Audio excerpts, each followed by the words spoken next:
बातों को वहां सच भी साबित करती हैं। जरा आना चाहता हूं डॉक्टर दीपक पाचपोर जी आपके पास, छत्तीसगढ़ में बैठे हुए हैं आप।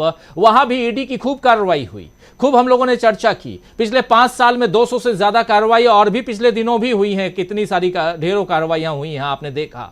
और लेकिन इधर अशोक गहलोत, उधर छत्तीसगढ़ के मुख्यमंत्री भूपेश बघेल भी कहते हैं कि जितनी कार्रवाइयां करनी हो, जितनी छापेमारी करनी हो ईडी सीबीआई की आप कर लीजिए, हमारी सरकार उतनी मजबूत होगी।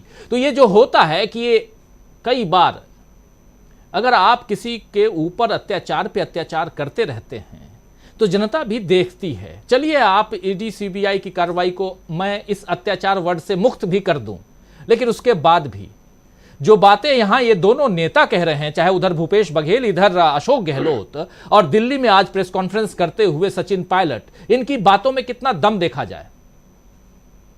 जी, निश्चित रूप से देखिए, जो आप कह रहे हैं कि भारतीय जनता पार्टी की समस्या बढ़ने का एक कारण ये है कि ईडी की वो मदद तो ले रही है, लेकिन वैसे वैसे ईडी का डर भी दूर हो रहा है और उल्टे उसको कांग्रेस को उसका फायदा भी मिलता जा रहा है। मतलब आज जिस तरीके से सचिन ने आके दिल्ली में प्रेस कॉन्फ्रेंस की, उसने तमाम तरह की जो चीजें थी, जो कुछ थोड़ा बहुत जो डिफरेंसेस बताने की बात हो रही थी, वो सब खत्म हो गया।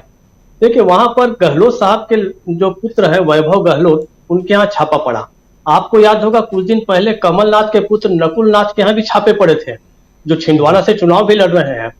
अब मैं बहुत बेसब्री से इंतजार कर रहा हूँ, छत्तीसगढ़ में हमारे मुख्यमंत्री भूपेश बघेल हैं, उनके जो पुत्र हैं चैतन्य बघेल, लेकिन उनके यहाँ इससे छापा नहीं पड़ सकता कि एक तो राजनीति से दूर है और अपना खेती किसानी के काम में लगे रहते हैं, और खेती की भी जो आय है वो आयकर से मुक्त है।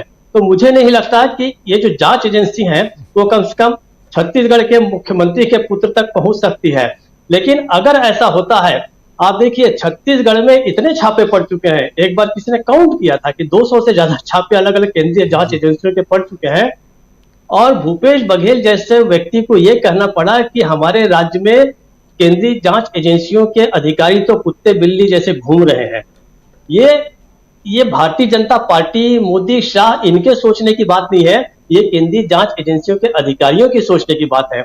आप बहुत सारे घरों में हम देखते हैं, हमारे पुरखों में अगर कोई पुलिस में रहा, कोई आर्मी में रहा, कोई बड़ा अधिकारी रहा, तो उसकी तस्वीरें कई 2-3 पुरखों तक टंगी रहती है। बताया जाता है शान से कि देखिए हमारे फला फला थे, इन्होंने 71 के वॉर में भाग लिया था।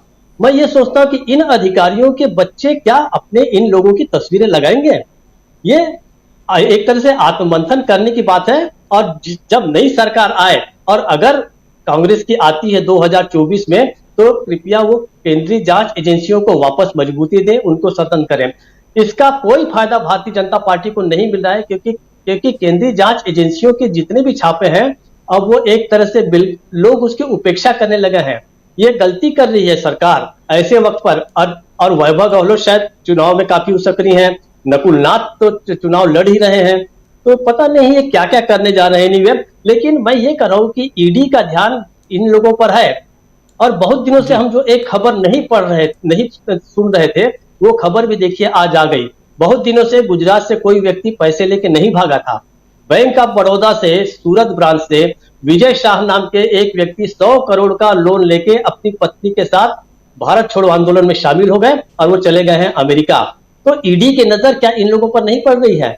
ये बहुत दिनों के बाद हम खबर लेकर तो चलिए, तो आप देखिए कि भारत छोड़ो आंदोलन बहुत अच्छा है, हालांकि वो